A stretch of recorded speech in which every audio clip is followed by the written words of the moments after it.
حضرت فاطمہ کی عمر 16 سال کو پہنچتی ہے. کتنی؟ 16. یہ باتیں ذرا نوٹ کرتے رہیے گا، یاد رکھیے گا ذہنوں میں. جب بیٹی جوان ہوتی ہے ماں باپ شادی کے لیے پریشان. اگرچہ حضرت فاطمہ تو زہرا رضی اللہ تعالی عنہا جنتی عورتوں کی سردار ہیں، سوچا بھی نہیں جا سکتا، لیکن پھر بھی ذات نبوت اور ذات رسالت بیٹی کی شادی کے لیے پریشان ہے. 16 سال کی ہوگی ہے شادی کرنے. ہائے منبر پہ بیٹھا ہوں اہل سنت والجماعت کے لوگوں، جس طرح آپ دوستوں سے مشورے کرتے ہیں نبی کریم بھی مشورہ کرتے ہیں. اور مشورہ ہوتا کس سے؟ تم نے تو چاچوں سے مشورہ کر لیا، نانوں سے کر لیا، دادوں سے کر لیا، پڑوسیوں سے کر لیا، حقہ پینے والے سے کر لیا، ڈیرے وال سے پوچھ لیا.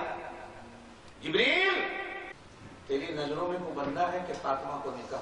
سوچو جبریل کیا کہتے ہیں؟ آقا تھوڑے دن کی مہلت دینے دو. ابو بکر میرے قریب آؤ. نبوت امراض سمجھتی ہے ابو بکر صدیق کو. سیدنا ابو بکر صدیق قریب آتے ہیں تو آقا ارشاد فرماتے ہیں ابو بکر فاطمہ 16 سال کی، کوئی لڑکا ڈھونڈو. آقا ڈھونڈو. اب ڈھونڈنے میں بھی تو اس کے لیے چاہیے تو کوئی ایسا، چاہیے بھی تو کوئی ایسا نا. یہ جو جنت میں عورتوں کی سردار ہے تو وہ ڈھونڈا بھی ایسا جائے جو خود جنتی ہو. 2 دن گزرے حضور نے سیدنا فاروق اعظم سے بلایا، فاروق ذرا میرے پاس آؤ. سیدنا عمر آتے ہیں تو آقا فرماتے ہیں عمر فاطمہ 16 سال کی ہو گئی، تو لڑکا ڈھونڈو. تاریخ اور حدیث کی کتابیں کہتی ہیں کہ نبی محترم صلی اللہ علیہ وسلم نے ایک نورانی مخلوق سے مشورہ مانگا ہے،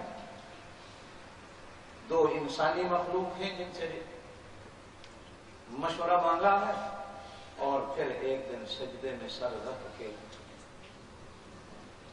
اس سے مشورہ مانگا ہے.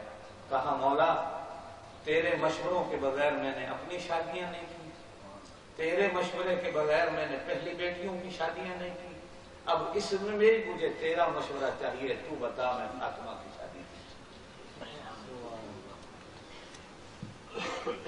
ایمان سے سوچیے ہم بھی بیٹیوں والے ہیں، اللہ ہر ایک کی بیٹی کی شرم و حیا رکھے. آمین آمین. اس غیر گزرے معاشرے میں پھنس گئے ہم لوگ. میں آپ کو اپنے کلیجے کھول کے نہیں دکھا سکتا. ہم کتنے دکھی ہیں وہ ماں باپ جو بچوں کو یہاں لے آئے. وہاں کا ماحول بھی ایسا ہے یہ بات، لیکن یہاں لے آنے سے اور پھنس گئے. پھر یہاں کی تعلیم نے، یہاں کے ماحول نے بچوں کو اتنا خودسر بنا دیا کہ ماں باپ شرم ہمارا کسی کی بات نہیں کرتے. اللہ ہماری بیٹیوں کی شرم و حیا کی چادروں کو برقرار رکھے. اس گئے گزرے معاشرے میں اللہ ہمارے بچوں کے ایمانوں کی حفاظت کرے. اس کے ساتھ ساتھ مشورہ کرنے کے ساتھ ساتھ کبھی بیٹیوں والوں سجدے میں سر رکھ کے اس سے بھی مشورہ کر لیا کرو کہ ہم بیٹیوں کے نکاح کریں. اور حقیقت ہے وہ مشورہ دیتا ہے، لینے والا کو. ہم تو مائل و کرم ہیں کہ علامہ اقبال، ہم تو مائل و کرم ہیں کوئی سائل ہی نہیں. دنیا والوں سے مشورے مانگو، ایک دن دیں گے، دوسرے دن دیں گے، تیسرے دن کوئی نہیں دے گا. ایک دن مانگو گے دروازہ کھلا، دوسرے دن مانگو گے دروازہ کھلا، تیسرے دن مانگو گے دروازے بند ہو جائیں گے. کوئی نہیں. جب سے اس کی ذات ہے، جب تک اس کی ذات رہے گی، نہ کبھی رحمت کا دروازہ بند ہوا، نہ دینے کا دروازہ